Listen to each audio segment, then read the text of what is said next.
Welcome to Nell and Matt's Obsolete Movies, the podcast where we revisit movies from our 20s and we have a new frontier in obsolete formats. Because our film for this episode is Alfred Hitchcock's Marnie from 1964, and we have it on Betamax. We watched a Betamax movie after several months of trying to get a working Betamax player. We had a Betamax player. Actually, we have two now of the same model. Thank you, Dusty of Pleasant Dreams Records in Pittsburgh, in Polish Hill section of Pittsburgh.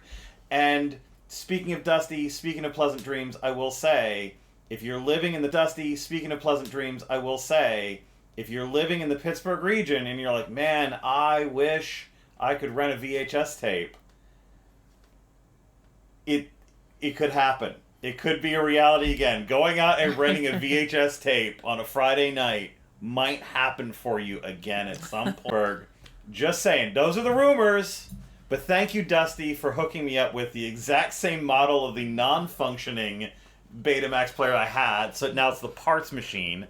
And now we have a functioning from 1984 Sony Betamax player. So, this is obviously not... Dusty kind of fills, especially Matt's fix for obsolete formats. So Dusty helps with vinyl, VHS, Betamax, CD, there's CD, and there's one Laserdisc in the shop. So he has this stuff. He enables our need to collect obsolete formats. He has this stuff. He enables our need to collect obsolete formats. Yes, and if you're living in the Pittsburgh region, it's Polish Hill. Go, and Dobson Street and Polish Hill, go and check it out, and you can get all of those things, and punk t-shirts, and zines, and and punk t-shirts, and zines, and some books. You should also mention his co-owner, who is... Oh, and John Villegas is also the best guy ever. So they're both very knowledgeable. Very wonderful people. So talking about enablers, right? So, so enablers, which actually is a kind of in a weird way a theme of this film. Yeah. But so talking about enablers, psychology.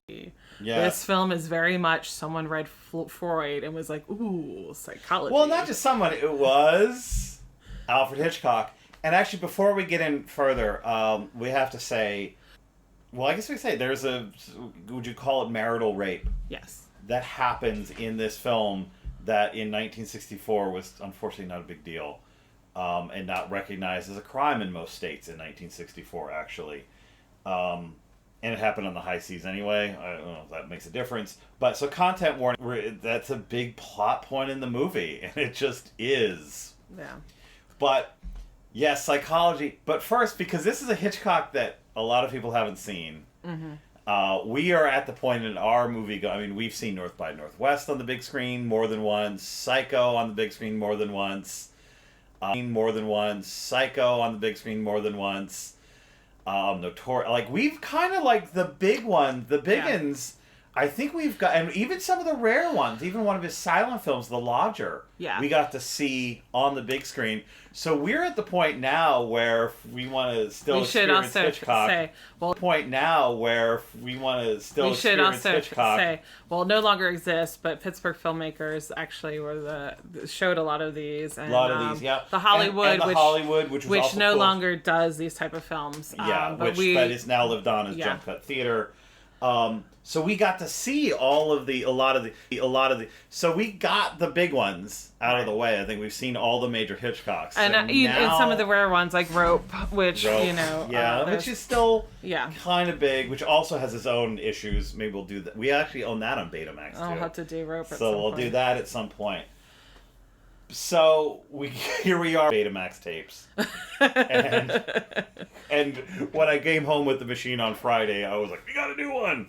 And so, if you're a really astute listener, the intro does sound differently. Oh, because we recorded, and I actually had to there would have been a headphone warning because it's an old clunky machine. that actually peaked the microphone a bunch of times, so I had to cut out a bunch of sounds of the tape loading, or else we would have like blown out people's eardrums. So we will be talking about fetishes, but there might be fetish people who like that sound who'd be like, ooh, that clunky noises. Clunky things. Fetish people who like that sound who'd be like, ooh, that clunky noises. Clunky things. Maybe that's our audience. But yeah, so we should explain the plot of this movie, which is... And well, I think the first thing is to say, like, this is coming off this huge streak. Yes, and actually I have the streak listed. You should talk about that streak. For 51... Huge streak. Yes, and actually I have the streak listed. You should talk about that streak. For 51, Strangers on a Train. 54, Dial M for Murder and Rear Window. Same year. 55, To Catch a Thief. 56, The Trouble with Harry and the Man Who Knew Too Much. 57, The Wrong Man. 58, Vertigo. 59, North by Northwest. And it is this amazing streak of films that ends with Marnie. And Marnie. There's a reason why you haven't seen Marnie. And then when you look at the films after Marnie, you're like, really? Like he did those films? Well, I mean, it's interesting because we're part of the doing research for this podcast. We went through which is a fascinating like look into two cinematic genius minds. And Truffaut in his afterward sort of like says, I think after Psycho, that was the end for Hitchcock. Yeah. He didn't have confidence again with himself as a filmmaker after, and Marnie didn't have confidence again with himself as a filmmaker after, and Marnie failed. Marnie got really bad reviews. He even says that because it was so recent that they, it was within 10 years or so that they had talked and did these interviews not long before Hitchcock died in 1980. Not long before Hitchcock died in 1980. He actually didn't even really want to bring up all the negative reviews of Marnie. I mean, it was a flop. It is a very flawed film. It didn't lose money. It barely made money. But it was it didn't lose money. It barely made money. But it was a flop. And perhaps that was because it was packaged together with The Birds as a double feature. Yeah. Hitchcock mentions that. Yeah. That was then it was repackaged and sent out again and did well. So this film that most people haven't seen, the plot, preface the plot summary with, it takes 2 hours and 10 minutes to get to this. So there's this woman named Marnie who is a sort of serial robber, and she goes around the country and gets these secretary jobs, and then one day cleans out the safe. And disappears. And part of the country with tens of thousands of dollars, some of which she sends home to her mom. Sean Connery, who somehow plays this Philadelphia gentleman with a slightly Scottish accent.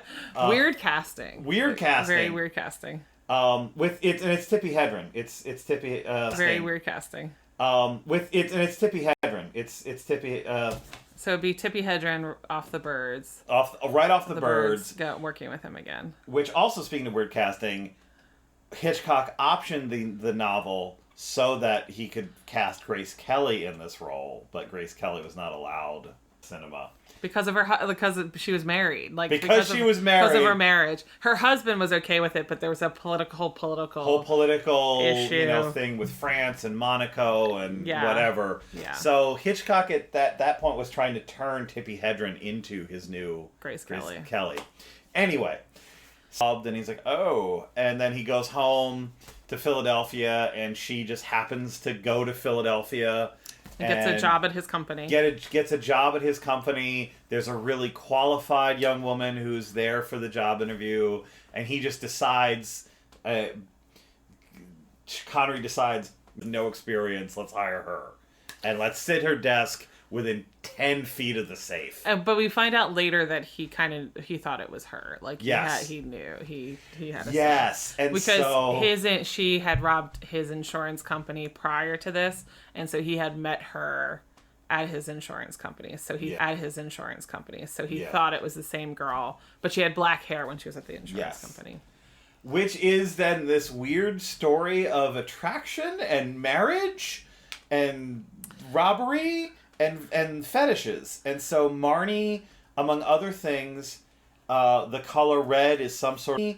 Among other things, The color red is some sort of bizarre trigger for her, as is lightning. Yep. Red and lightning. Whenever there's red and lightning, she like... Or it could just be red. Or it could just be red. Yeah. Like, she sees red, suddenly the screen gets a red filter over it, and then she acts completely different and has to get out of the red filter over it, and then she acts completely different and has to get out of the situation and goes in the fight or flight mode. Well, I think... So, I mean, I will say... So, there is, like, this, you know, early Hitchcock, he did work on some German expressionist films. Yeah. And here we are again talking about German expressionism. But like, so I do like that actually I think was interesting. And now we just gave a trigger warning, right? Like, yeah. So in the day of kind of like understanding that past traumas can cause people to have a reaction.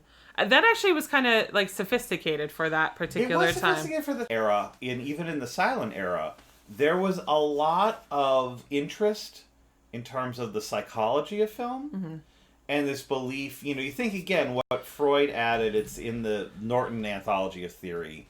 Before Freud, reason was the master of the house. Yeah.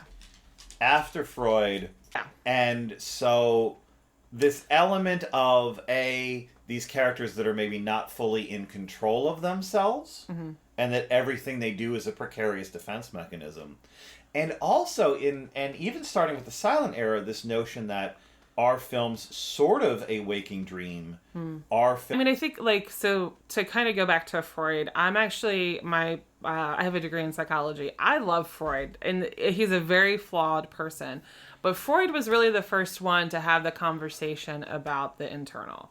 Yeah. Prior to Freud, it was very much if you had some sort of mental illness, it was because you're something, wrong with your brain, or there's something. Your humors were out of balance. Or you're a flawed person. Where he was very much that people, because of unconscious desires, because of trauma, because of this, that can impact your mental health. So he was really the first one to mental health. So he was really the first one to have those conversations. But when you're the first one to have conversations, can your reasoning around it be flawed? Absolutely. So Freud is very flawed. I'm not going to disagree with that. He's very, very flawed. But he was the first one to talk about like motivations and desires and the unconscious. The first one to talk about like motivations and desires and the unconscious and those things that sometimes that there's stuff that we know that happened to us that we don't want to bring forward. So, which is then there is a big repressed memory that Marnie has as part of her psychological damage. But somehow Marnie has as part of her psychological damage. But somehow, so the Sean Connery Mark character, can we talk? And like he's a main line. So if I grew up outside of Philadelphia in Delaware County in a town called Glen Olden, it's like a white flight suburb of Philadelphia.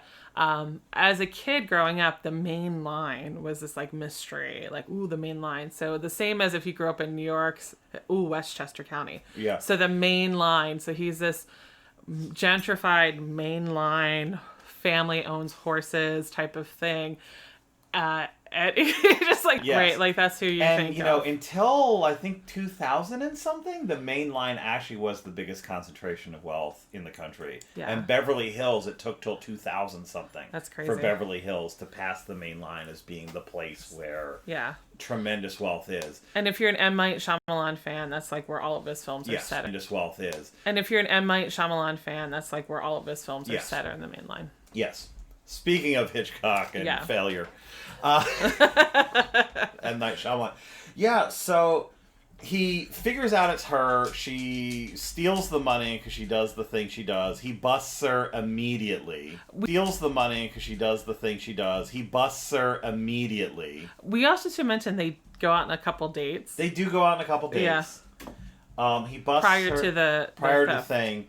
You find out that before he got into his family's company or had to inherit it and take it over, he wanted to be a zoologist. So he has some to inherit it and take it over. He wanted to be a zoologist. So he has some sort of like interest in instinctual behavior, which apparently makes Marnie really attractive to Mark. And so then once the heist happens. Well, we should also mention that he's a widower who doesn't seem to be, and they have this scene where he, because he has a hint it's her, he purposely has her come, that she's the thief. He purposely has her come to work on a Saturday.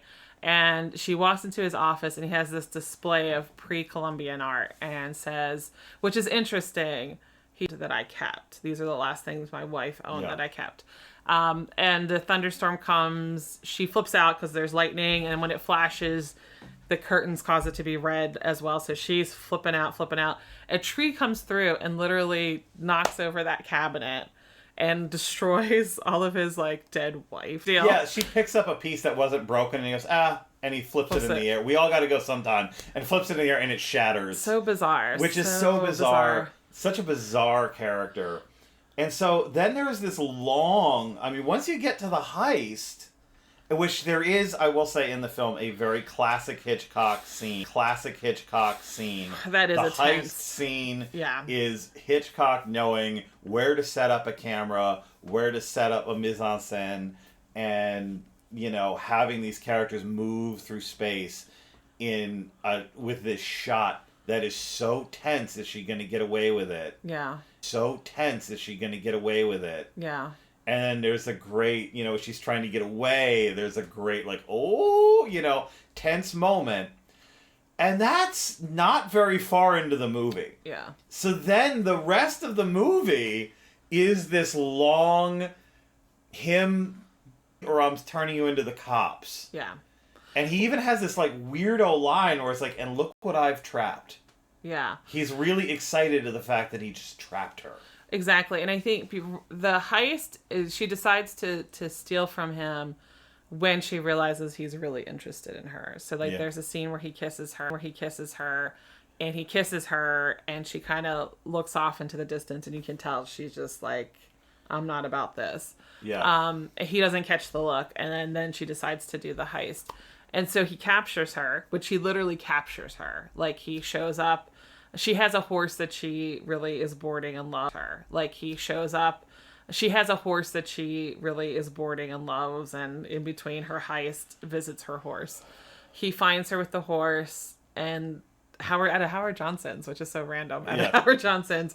They're sitting. Were once everywhere. And he literally goes into this whole speech about how her marrying... everywhere. And he literally goes into this whole speech about how her marrying him is for the best, because the next person might be a lecherous old man who's going to force you into a sexual relationship, or you could end up with the police. So he kind of forces her to marry him. But he's like, but I'm your knight in shining armor. Yes. I'm doing this for a good reason. It's okay. Like, it's a good reason that I'm marrying you. And so this is like really bizarre reason. Yeah, he is both the Amazon.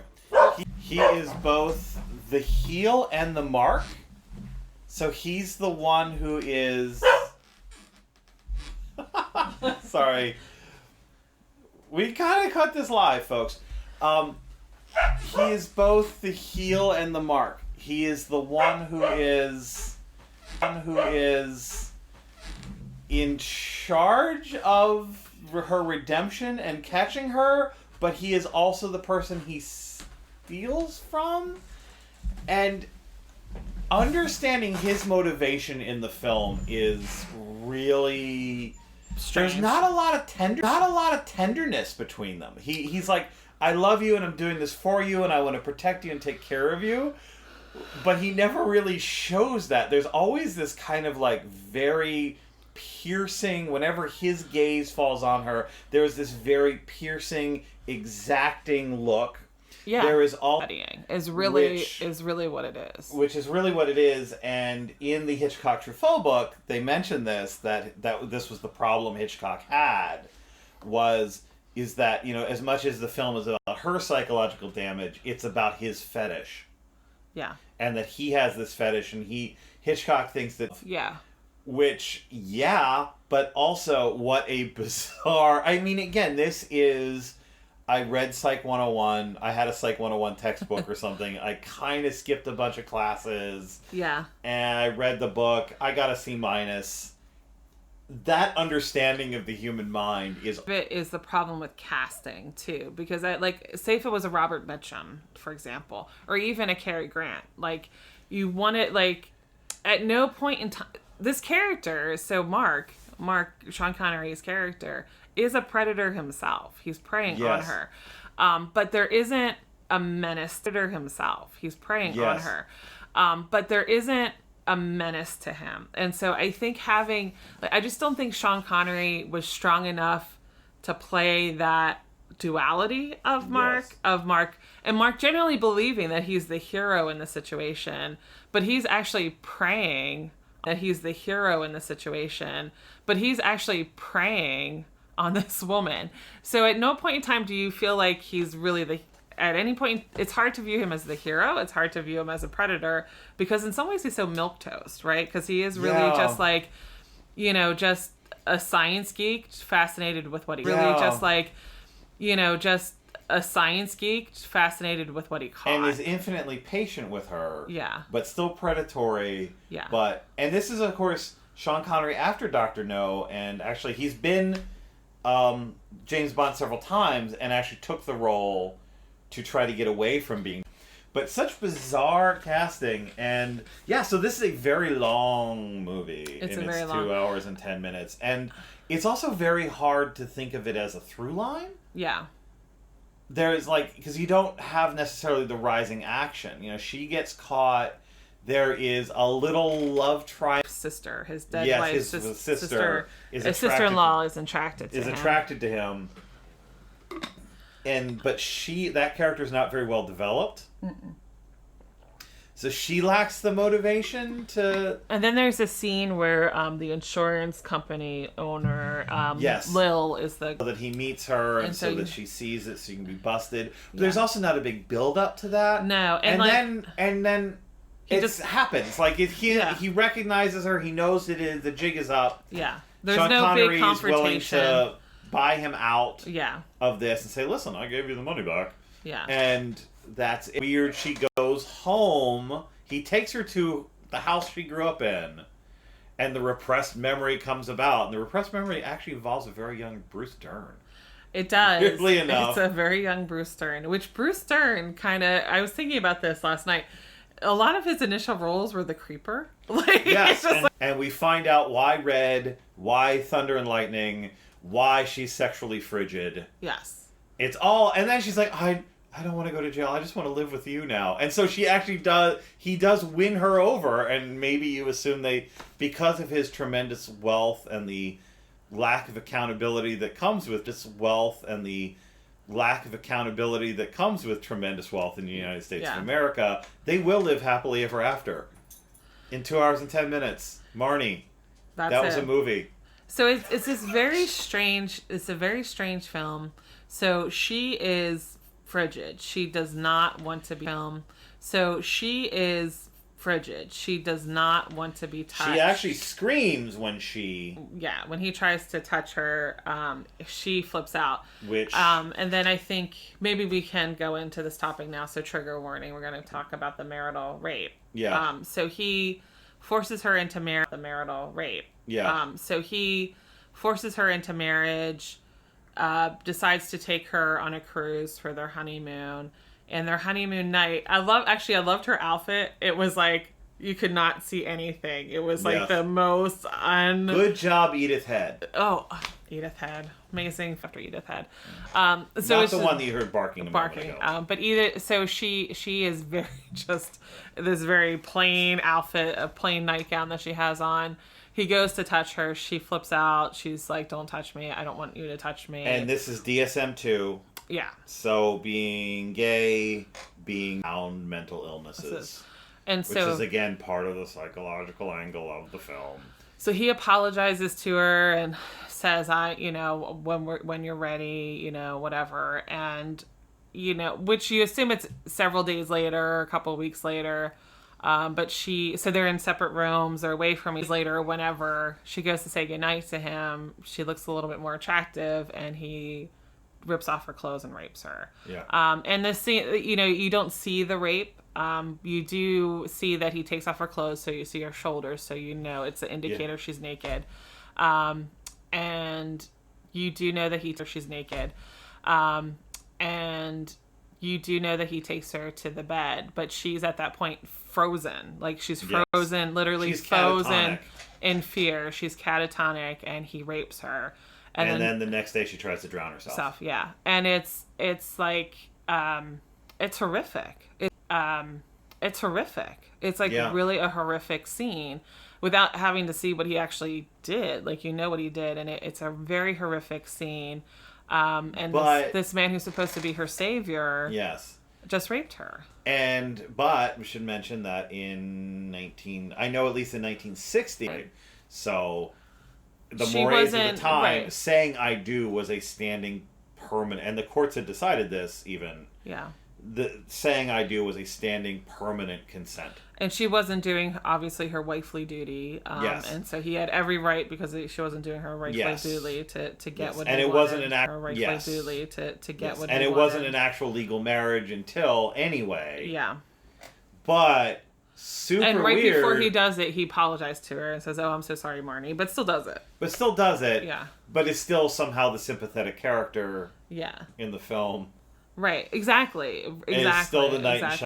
Right. Exactly. And it's still the knight in shining armor. What a weird movie. But also we should mention is the relationship between Alfred Hitchcock and Tippi Hedren. So this is fascinating. So the other thing about this is and keeps her, which is exactly what Hitchcock does to Tippi Hedren. He found she was a fashion model. She did some commercials, and he cast her in The Birds. He wanted her to be in The Birds. She was very grateful, and then, of course, he asked her to be the lead in Marnie after Grace Kelly. She was film in particular, and they never worked together again. This particular, worse than The Birds, he really sexually harassed her throughout the whole film.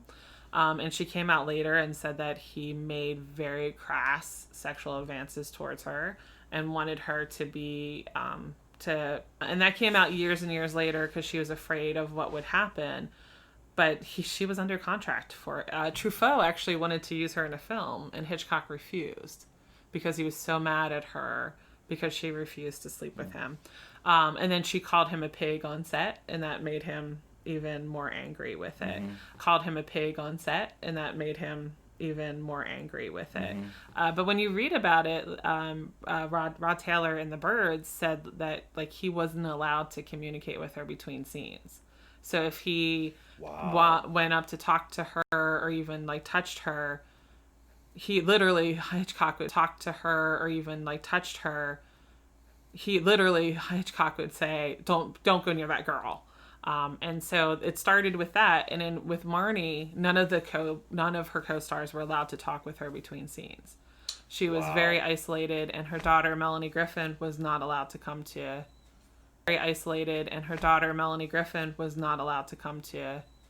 The set.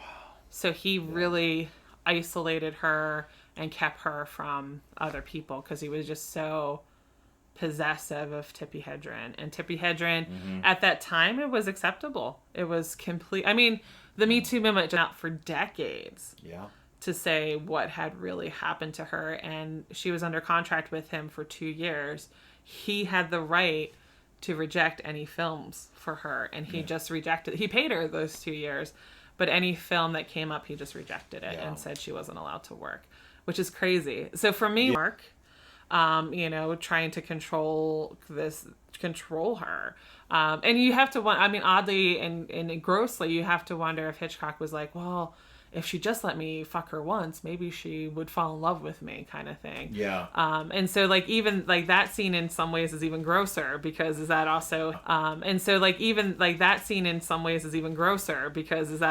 his fantasy of Tippi Hedren.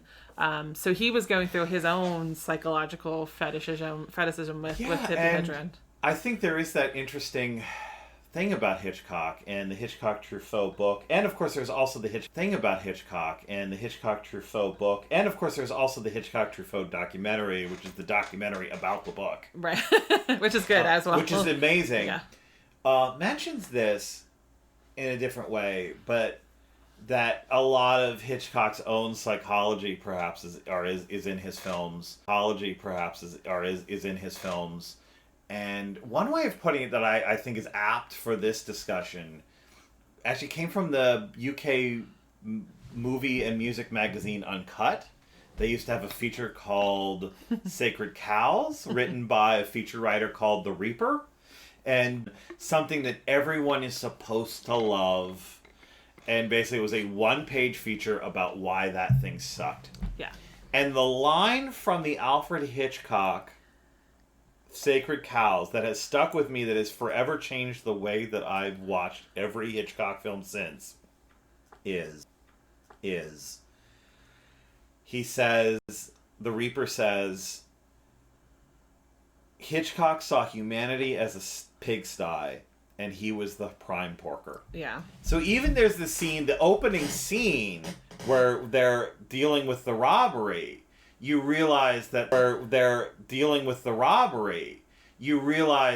manager, the owner of that insurance company, gets busted because they asked, wait, you hired this girl with no references. Yeah. Well, yeah, and you just know the implication is because he wanted to fuck her. Yeah. And so he hired, and that's how because he wanted to fuck her. Yeah. And so he hired, and that's how she got away with it, and all of that. So even, again, it's like the victim in Psycho is a thief herself, that whole thing. Yeah, humanity's a sty, and Hitchcock was the prime porker who could show. I think in a sense it's like interesting, and maybe like the thing is that we always talk about like M. Night Shyamalan is that he tries out these things like in The Village, having multiple characters and focusing on multiple protagonists doesn't work very well. But when you get to Lady in the Water, it works better. Marnie talks to him something about like being wealthy and having his money, and he says, well, between generations, well, when we're down with money, just somebody marries a Harris. Yeah, no generation is truly in trouble when every other generation we marry a wealthy heiress. We marry a wealthy heiress. And so you have to wonder, like, the wife that died, was she a wealthy heiress that it was just convenience, and he was kind of like, okay, because he doesn't even really talk about how she died. Yeah. I don't think we know how she dies. No. And so did he just marry her out of convenience? So is he kind of a thief in his own way? Like he kind of got away with this because she died, so now he has her money. They don't say this, but it's kind of hinted at that might be the possibility for him.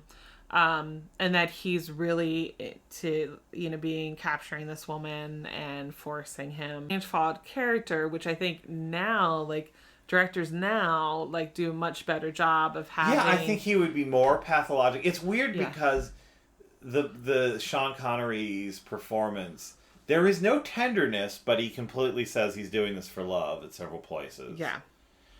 And he's also not fully predatorial either. He's just this, like, almost like a Schlemiel character, where he's just, I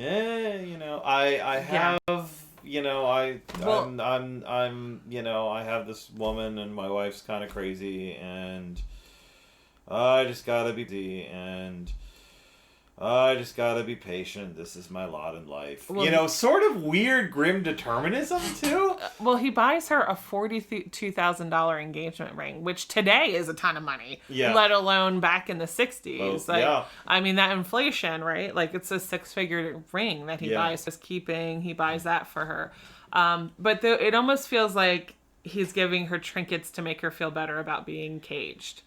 Yes. And he does these kind of things to try to make her, and she's of course well dressed and has all of this, and they live in a huge house in the main line. On the main line. Very strange film. It's very strange also in that sense of Marnie is supposed to be this bad guy, but when you find out, like,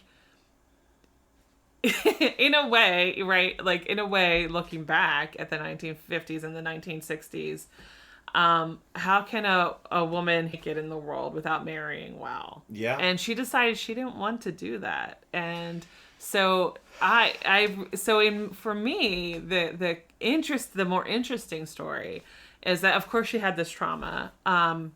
But she decides at some point, I'm going to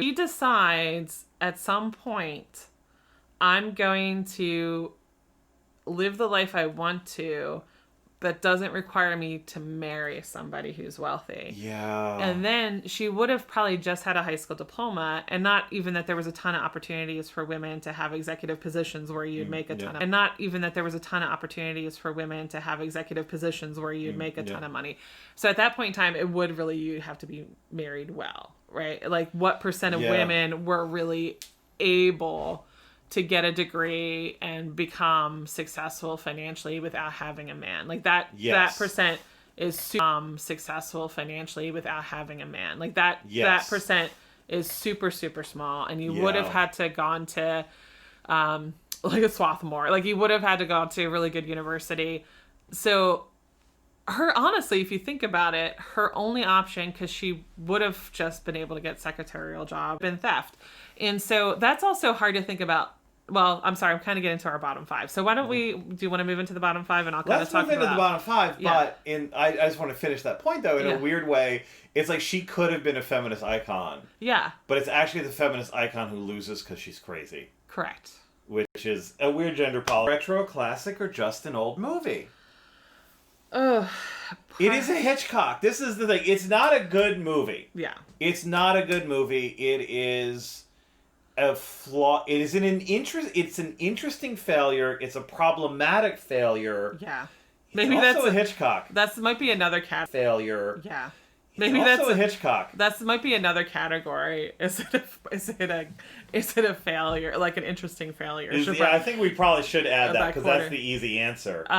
It's a Hitchcock, so it's beautiful. And it's the one where maybe his career shattered. Right. This is, if you follow baseball, career shattered. Right. This is, if you follow baseball, there's always this one inning. Like, you can have a great team, especially in October. You can have a great team, and there's maybe just one inning where it all shatters and it all falls apart. This is that inning for Alfred Hitchcock where the run is over. For Alfred Hitchcock where the run is over. Well, I think that, so it's beautifully shot. Let's just be honest. It is beautifully shot. Tippi Hedren's acting is great. Yes. I mean, Sean Connery does an okay job. I just think it was bad casting. But, like, everyone does. The acting's great. The cinematography is in Philadelphia, robbing from Sean Connery's character's family business, is an amazing shot. I mean, that's something, if you're interested in filmmaking. Yeah. That's one to study. Yeah. That's one to study. That's a great Hitchcock moment is there. Yeah. We should probably timestamp. I should have just fast forward to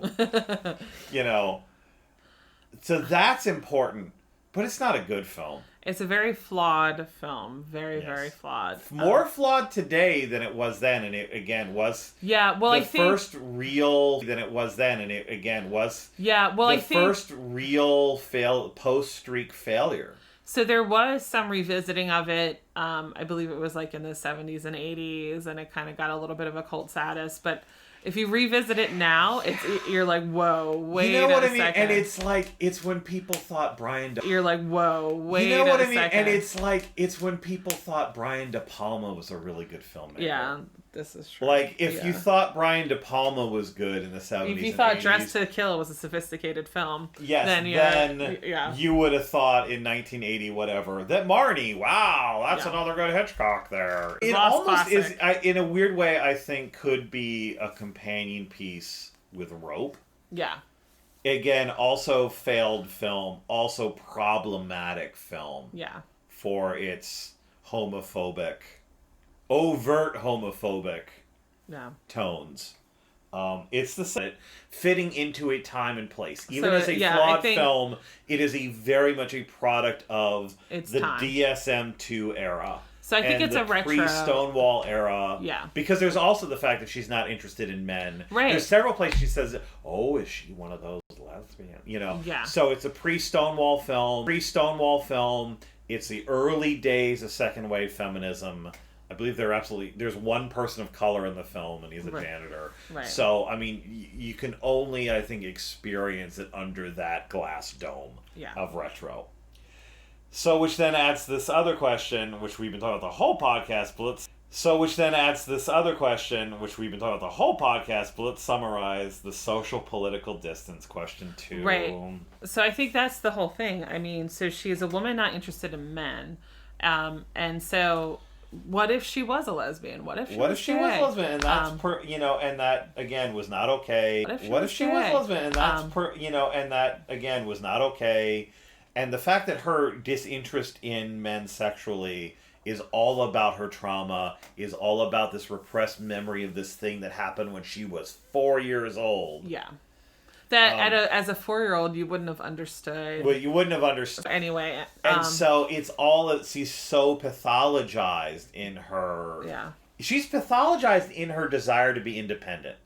Right, exactly. And that's, I think, what I was trying to get at. And you saying she could have been a great feminist icon. She really could have been a great feminist icon, right? Because she decides that I don't want to live in this typical world to break out of it, which is through theft. And she obviously has to be a super smart woman. In the very beginning of the film, she has multiple social security cards and multiple IDs, and she's got a setup, and she knows. And and you see her, and she is a predator. Like we'll be honest, she is a predator. You do see her studying her prey. Like she's really smart. We'll be honest, she is a predator. You do see her studying her prey. Like she's really smart around how she figures out how to get into the safe and things like that.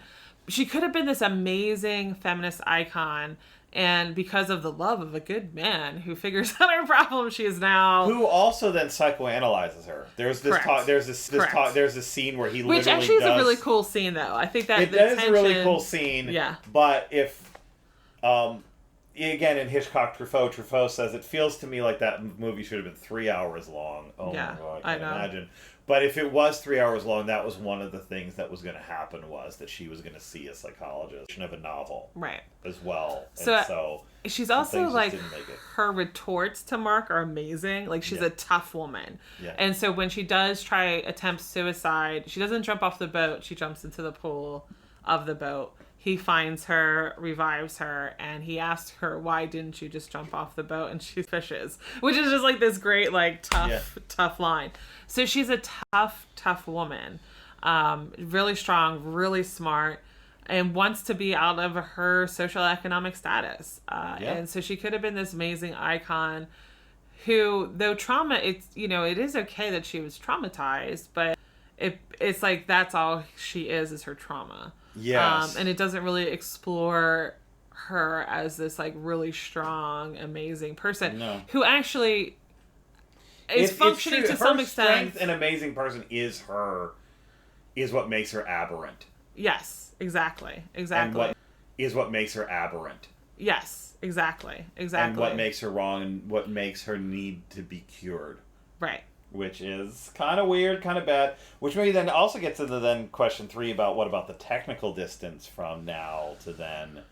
And is it the technical distance, is it our understanding of psychology and of gender relations? Exactly. And I think like definitely our understanding of trauma, because I mean, like the one thing that happens is that she's so like well, so actually, there's flight, fight, feign is another one, and freeze. So they've kind of used more things, which is kind of interesting that some people have trauma feign. They want to actually, they are very giving and try to be overly helpful people.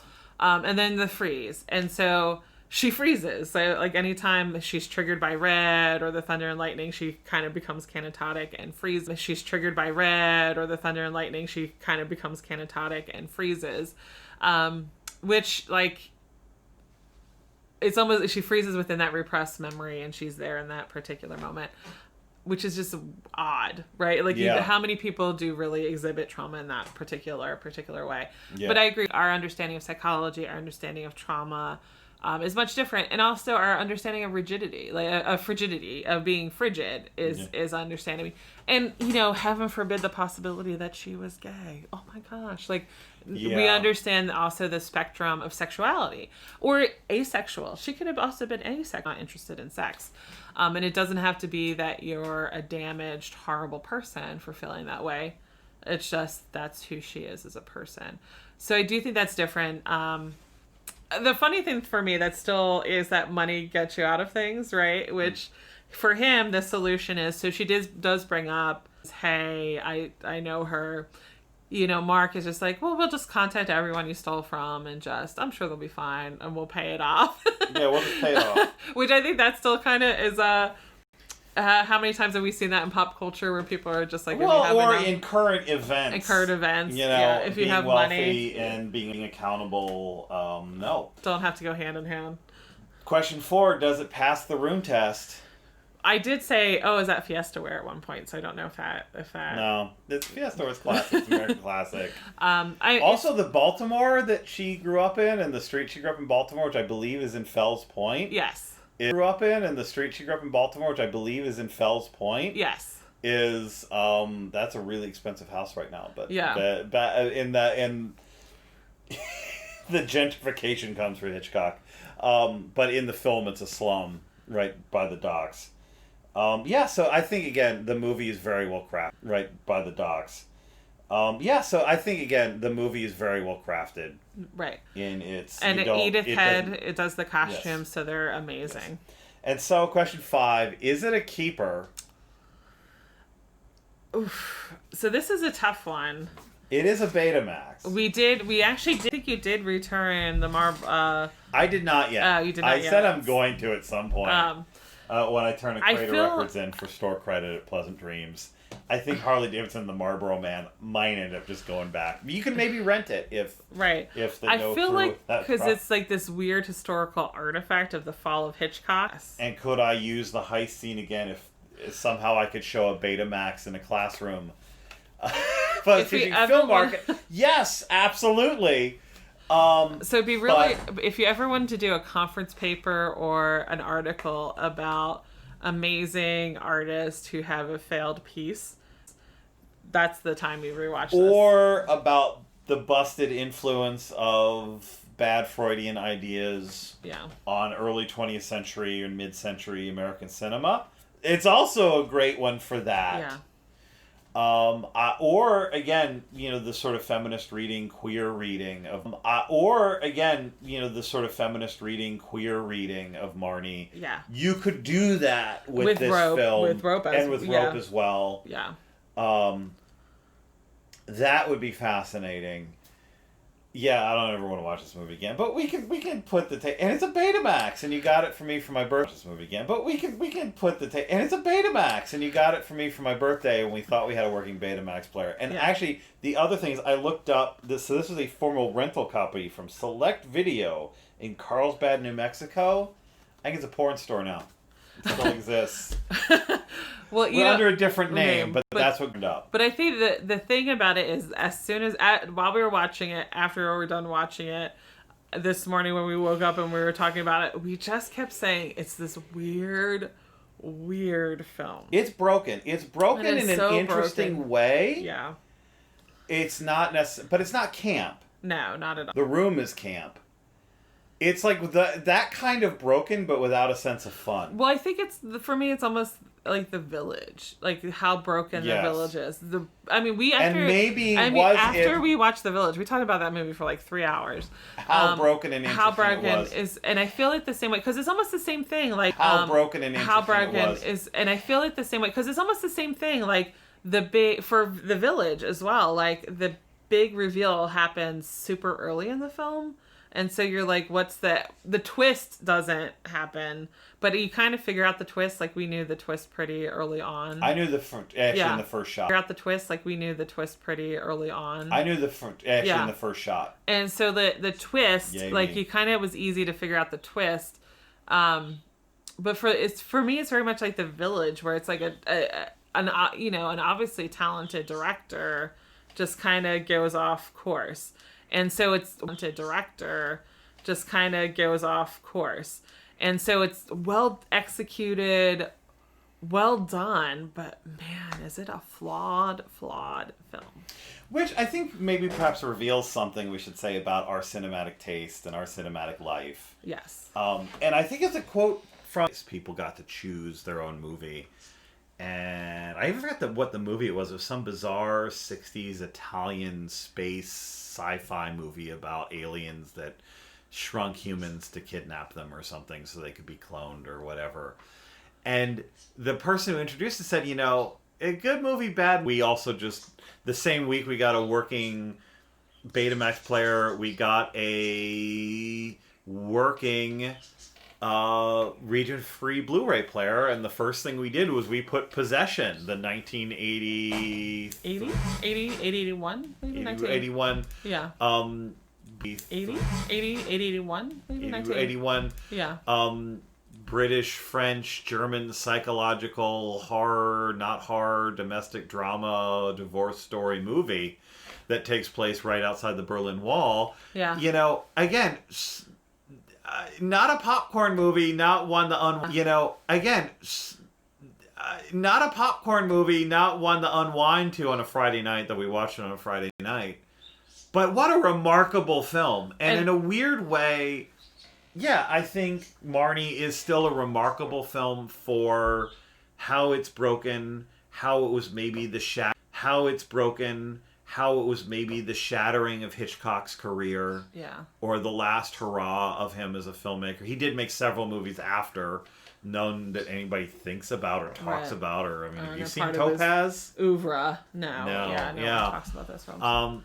So, and it's a remarkable aesthetic because the plot doesn't have a through line and it's too jumbled and it's just broken in an interesting way. Yeah. So if you're attracted to things that are broken in an interesting way, this is your film. Or, R.I.P. Sean Connery if you want to be a Sean Connery completist. Or a Hitchcock completist. Yeah. I guess he got it. Or a Tippi Hedren. Or my Philly accent, Roar, R-O-A-R, her documentary. The film Roar, it wasn't a documentary. Oh, yeah. If we could get that on VHS or CD or something like that, that'd be a That's going to be a hard one. That would be a fantastic That's a unicorn, actually. Oh, sorry, last thought, which is really fascinating because it's Tippi Hedren is Melanie Griffith, Dakota Fanning? Not Dakota Fanning, Dakota Johnson. Is that her last name? Dakota, her daughter actually went on to do 50 Shades of Grey. So Tippi Hedren's granddaughter did the 50 Shades of Grey film, which is like this other weird sexual psychological film. So it was like, when I was watching that too, I was like, that's fascinating because her film as well. But I apologize, sorry. Went off on a tangent. Thanks. Bye. Bye.